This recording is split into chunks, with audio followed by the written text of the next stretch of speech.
by a rapid stream, barefoot my sister and me. The river swims underneath these old sunburned roads, hot buzzing and harmless bees, fleeing, fussing and scanning our knees in these veins and capillaries, these memories of home, these old roads go where the river flows, these old roads resurfacing, these old roads that go where they always go, these old roads and me.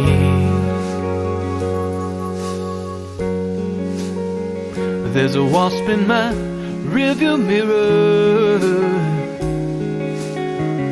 I'm scared and I'm trying to steer clear out on this blacktop road in the holiday sun. I'll poke at these power windows, I'll stir it up, hope that it goes away.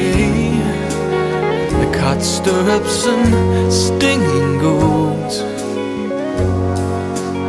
so many ways to get stung. These old roads go where the bloodline flows, these old roads resurfacing, these old roads that go where they always go, these old roads and me.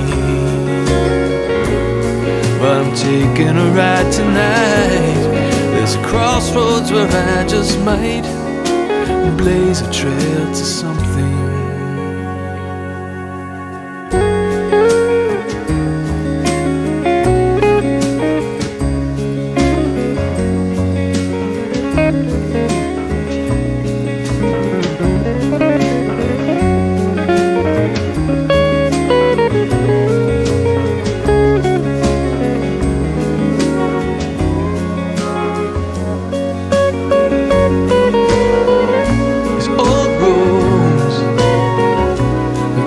The river flows, these old roads resurfacing, these old roads they go where they always go, these old roads and me,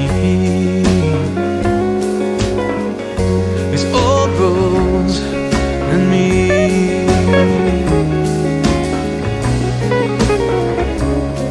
And me.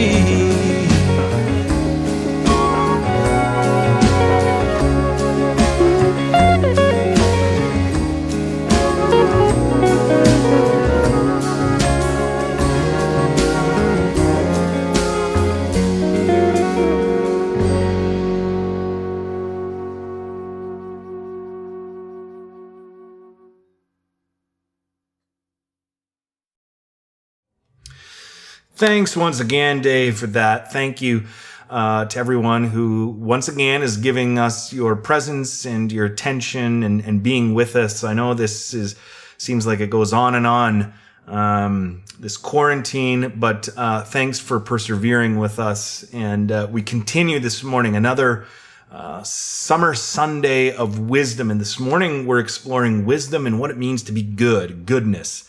And I've got with me this morning Erica and Laura are joining me with some reflections around goodness. So there's that to look forward to. I'm excited about what they're going to be bringing and what I've got to say, and I hope it's going to jumpstart a great conversation on Zoom afterwards. So wisdom and goodness.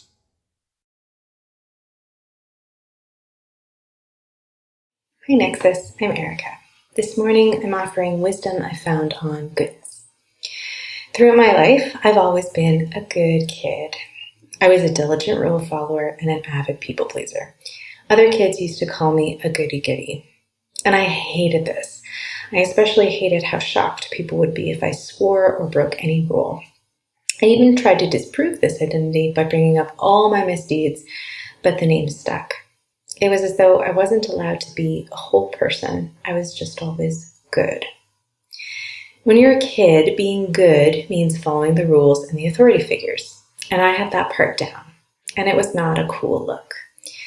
But today, and as an adult, being a good person comes with other requirements. You need to have a spotless personal and public life. And your online life needs to match. You need to say the right things, use the right words, and above all, be doing the things you say you are. But because the internet is a repository of so much data, it's easy to find examples of someone's past mistakes. And once something is found, all it takes is a reposting, and that person is kicked out from the ranks of the good people, usually forever, especially if you're a public figure. And anyone who has watched The Good Place knows that it's harder to do the right thing these days, or even to know what the right thing is. Our world is complicated, and even actions with good intentions can have unintended negative consequences.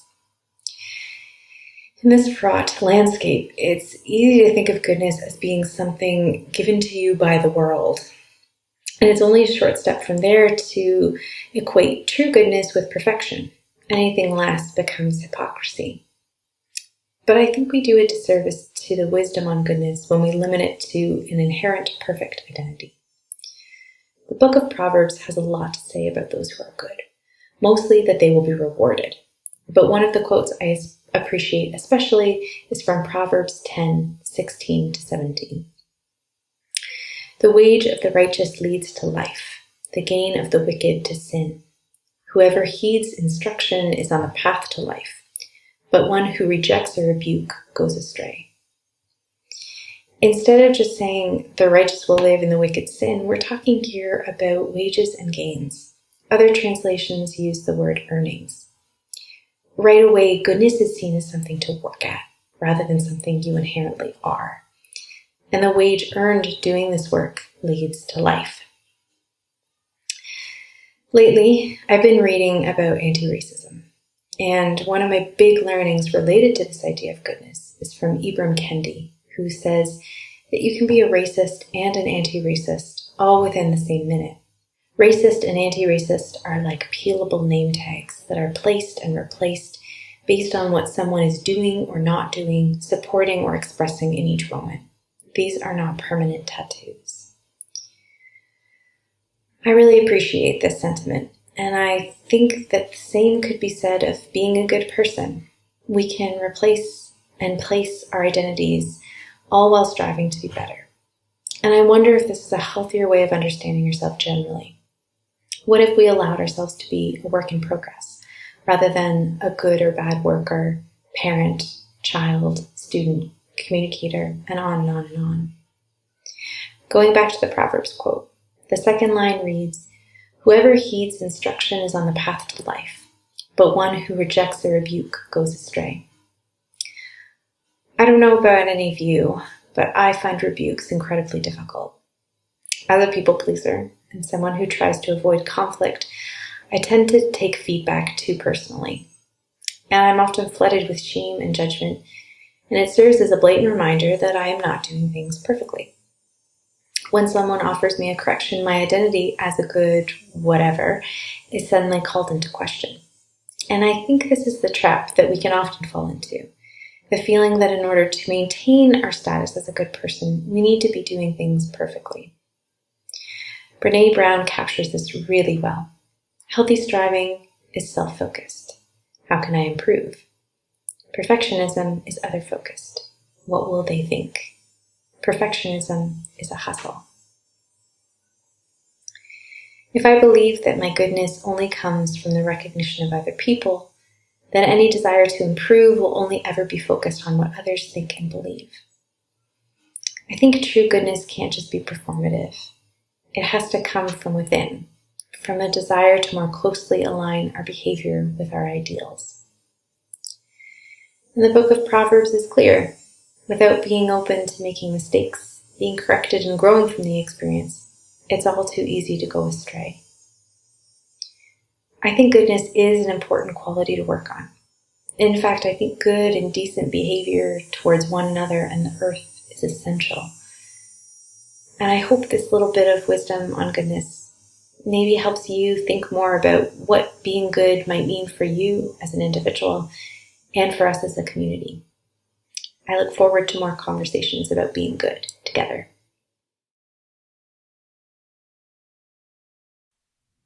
Good morning, Nexus. My name is Laura Snyder, and I'm going to share with you some of my thoughts on goodness, more specifically on integrity. When Brad reached out and asked me to speak on goodness, I started to think about what does it mean to be good? What does it mean to be a good person, and what does that actually look like? And when I looked at the people in my life that I look up to, that I would consider to be good people, I realized that one of the main characteristics that stood out to me was that they were all people of integrity. And I think some of the times when I've been most let down by somebody, or I figured out that they weren't who they said that they were, most of the time it boils down to a lack of integrity. I was doing some reading on the subject, and oddly enough, a large proportion of the resources on integrity come from the business and corporate world. And that makes a certain amount of sense. You don't want to do business with someone who may cheat or steal from their customers, and no one wants to work for someone who's dishonest. There's an article in the Harvard Business Review from 2011 that looks at why integrity is so hard to find. One of the reasons that they give is this innate human ability that we have to rationalize our behavior, to excuse our behavior, and to frame it in a way that still paints us in a good light, that allows us to think of ourselves in a good light. He uses the example of cheating on a test. If you ask high school students whether or not it is right to cheat, most of them will say that cheating is wrong. However, the research suggests that up to 95% of those students have admitted to engaging in some form of cheating in their past.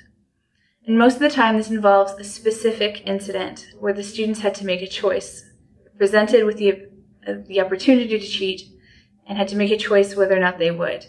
In hindsight, the students justify the choice as not really cheating, or no big deal, or something that everyone else does. And in other words, they rationalize the situational behavior in a way that they can still consider themselves to be honest. I think we're all faced with integrity-based choices, maybe on a daily basis. Are we going to be honest? Are we going to be straightforward? Are we going to do what we said we were going to do? And we make the choice sometimes to be less than honest, to fudge the facts, to make excuses. And we find ways to justify those choices to ourselves in order to paint ourselves in a positive light so that we can still tell ourselves that we are honest, or we are reliable, or we have integrity. Another point the article that in the Business Review makes is that integrity means different things to different people.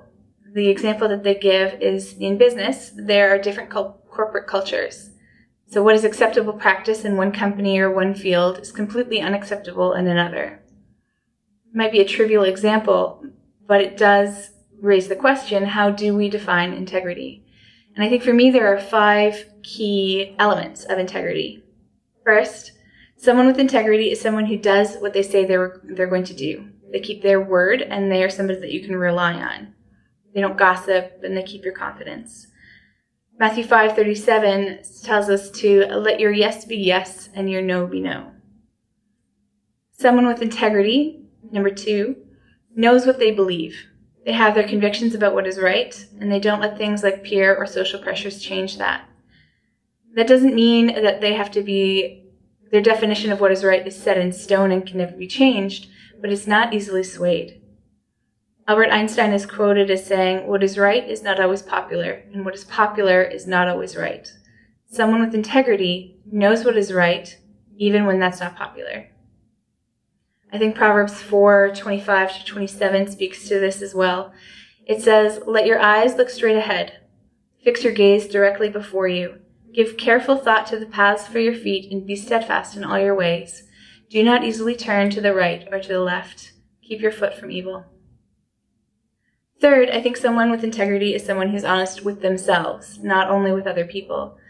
They know themselves, they know their own limitations, they know their weaknesses. They're not showing off, they don't showboat, they don't overpromise, and they humbly ask for help. John C. Maxwell says that image is what people think we are, and integrity is what we really are.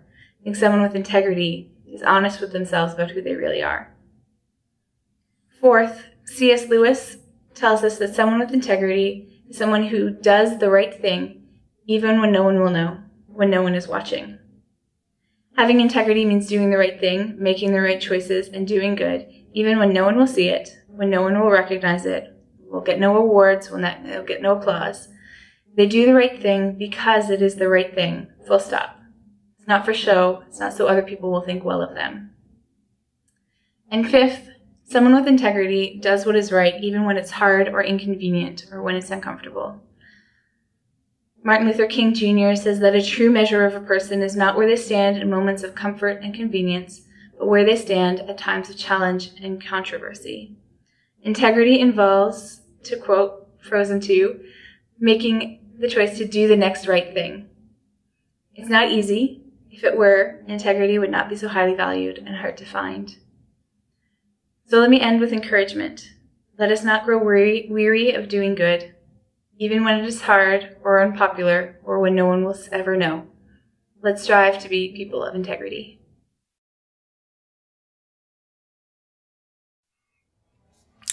Diplomacy. Perhaps the greatest game ever invented. Highly engaging and social, the game is both fun and strategic.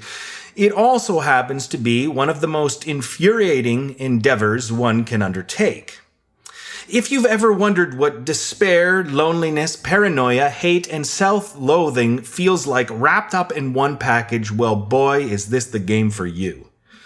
The game is, of course, set in pre-World War I Europe, and 7 players or 7 countries look to take control of the world. On the map are 34 cities. To win, you must occupy 18 of them, 1 over half. In this game, though, unlike others, there's no luck. There's no dice. There's no chance. To win, your only tool is to use diplomacy. And inevitably, treachery. Each round of the game starts with a round of diplomacy, hence the name. And this is the part of the game where every player tells you that they are your loyal friend till the end, while also trying to convince you that everyone else is an enemy. And after you've been buttered up and, of course, done your own sleazy lobbying with others, each player makes their moves, and moves are revealed simultaneously. And it is here, eventually, that you realize that John Calvin was indeed right. Humanity is totally depraved. Of course, one usually plays this game with so-called close friends, but over the course of the game, you come to realize that even your closest friends are double-crossing, no-good-for-nothing, backstabbing scoundrels and charlatans. You know who you are, gentlemen. It's a game built on the premise that loyalties only go so far when the world is at stake. Which brings me to today's subject. As we were exploring goodness this morning, I wanted to explore a particular aspect of goodness that has got a bit of a bad name recently. Loyalty. Now, of course, ever since a certain president gained a reputation for demanding loyalty from even those entrusted with holding him accountable, those who look for loyalty in life have become maybe a bit suspect themselves. But this word, loyalty, and its meaning are a bit personal for me. Once again, you see, on the Enneagram, I'm a type 6, which is very unexcitedly referred to as the loyalist, or to others, the loyal skeptic. Loyalty is such an integral part of my Enneagram typing that I wanted to explore it this summer under goodness. Why that is that loyalty is so key, and what it might mean as all of us think about goodness and what it means to be good. Now, the dictionary defines loyalty this way: the quality or state of being loyal. Which, can I say, is just entirely unhelpful? Loyalty is being loyal. What does that even mean? For our purposes, loyalty can be defined as giving or showing firm and constant support or allegiance. When thinking about goodness, I wanted to explore loyalty because in our heart of hearts, those of us who are Enneagram 6s, loyalty is prized above many things. But why? Well, we 6s, apparently, if the Enneagram can be trusted, we value security, safety, and belonging. 6s are often motivated by fear. And as such, we look to create safe and secure relationships. And because of that, loyalty and trust are important, even if trusting others is incredibly hard. For me, I know personally, trusting other humans is tough, very tough, mostly because I've played diplomacy and I know what humans are truly made of. Now, I jest, but here's the thing. While these issues seem to be more significant to 6s than others, these motivations are certainly universal. I mean, we all want safe and secure relationships, right? We all want loyalty from those closest to us, which brings me to our wisdom tradition. 2 proverbs for us to chew on this morning. One, which I think describes our universal desires. The other, our skepticism around finding that. Proverbs 19. What a person desires is unfailing love. I love this because I think it very succinctly gets to the heart of loyalty. In our heart of hearts as humans, what we want from our relationships, what we want from our communities, is to know that love is not contingent on what we do. We want to know that in relationships and communities, love toward us would be unfailing, no matter what. And yet finding or trusting that is hard to come by. Proverbs 20. Lots of people claim to be loyal and loving, but where on earth can you find one? That might be a quintessential Enneagram 6 question. What we all long for is relationships and communities that will be loyal and loving to us, but finding that isn't easy. Because in our heart of hearts, we know human loyalty only goes so far. I mean, even in our most secure relationships, in our marriages, we know certain actions would probably end our partner's loyalty to us. In our communities we're a part of, we understand that certain actions could leave us abandoned, rejected. And culturally, we of course know that certain actions, certain words, certain tweets could leave us permanently canceled. And so we sort of live with this sort of fear of being shamed and rejected and abandoned, whether it's relationally, communally, culturally. And what's the remedy? Perhaps it is, in fact, pursuing loyalty. Now, of course, be it a president or a friend, if they should ask you to do something wrong or illegal, well, I think loyalty has its limits, but I also think we are generally too cavalier about loyalty. Because we can still be loyal to people or communities without doing what is wrong. And I think this is the call of Jesus' path. For those that travel the Christian path, those in the church, no one should ever feel permanently canceled. No one should ever feel entirely rejected or abandoned. This is the beauty of the Christian faith. And one of the most moving aspects to me of Jesus' life is what happens to him post-resurrection. Even though all of his closest friends and followers have abandoned him, their loyalty to him, it seems, was about an inch deep. Even still, he never gives up on them. Even at their worst, especially at their worst, he remains loyal to them. I'm taken with this quote from E.M. Forrester, who says, "If I had to choose between betraying my country and betraying my friend, I hope I should have the guts to betray my country." Or Lawrence J. Peter says this, "You can always tell a real friend when you've made a fool of yourself, he doesn't feel you've done a permanent job." I love that line because to me it sums up what loyalty is. At our worst, we've done something silly, something foolish. Those who are loyal to us don't feel it's permanent. You know, I'm a big fan of Alanis Morissette. My goodness, I love Alanis Morissette. In my mind, she straddles the border between poet and prophet. And one of her songs in particular always catches me. It's her song called Everything. And in it, I can't, of course, quite tell if she's speaking about God or some male love interest. Perhaps it's both, as music often sort of straddles that line. But in this song, I think she sums up well what it means to be human and what it means to be loyal and why we all desperately look for that. look for loyalty for others who will still be with us even when they've seen all of us.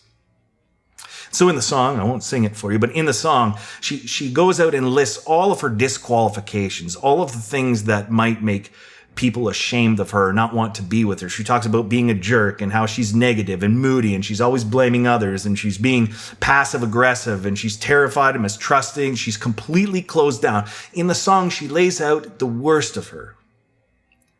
And then in the chorus, it's like an anthem. She marvels at this character. Again, whether it's God, whether it's a love interest.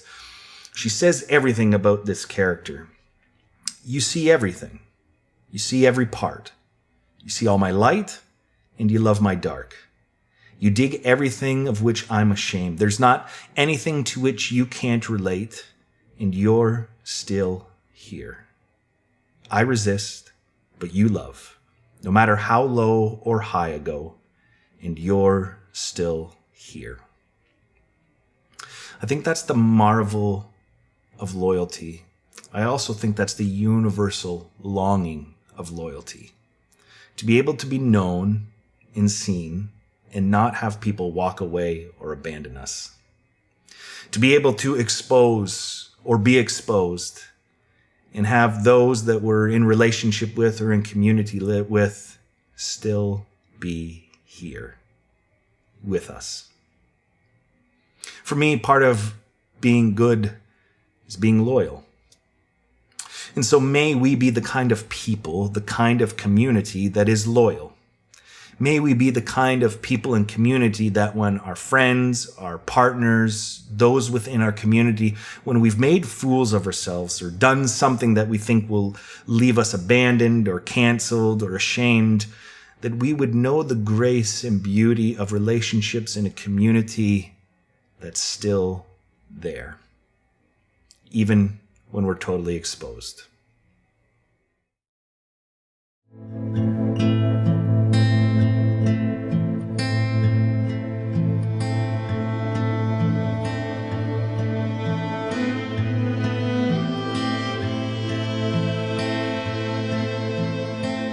I never hold my cards with you.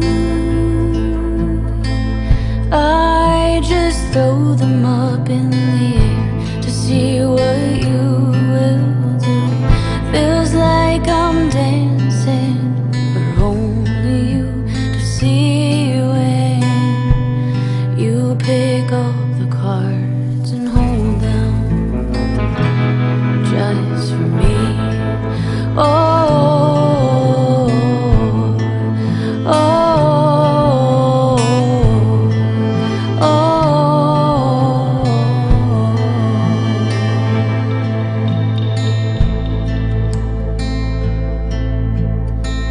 you tend to guard your words with me. Keep them safely on your tongue so that they don't run free. But I don't need your voice to hear the whispers through the dark, 'cause they lie safely in the silence between our hearts.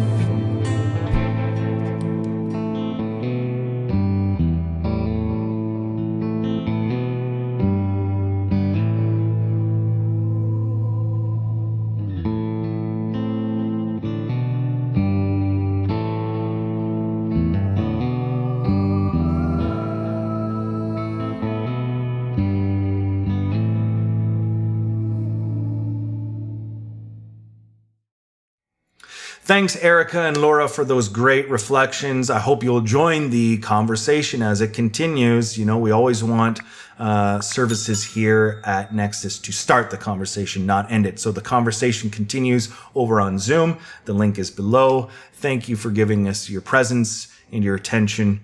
Go in peace.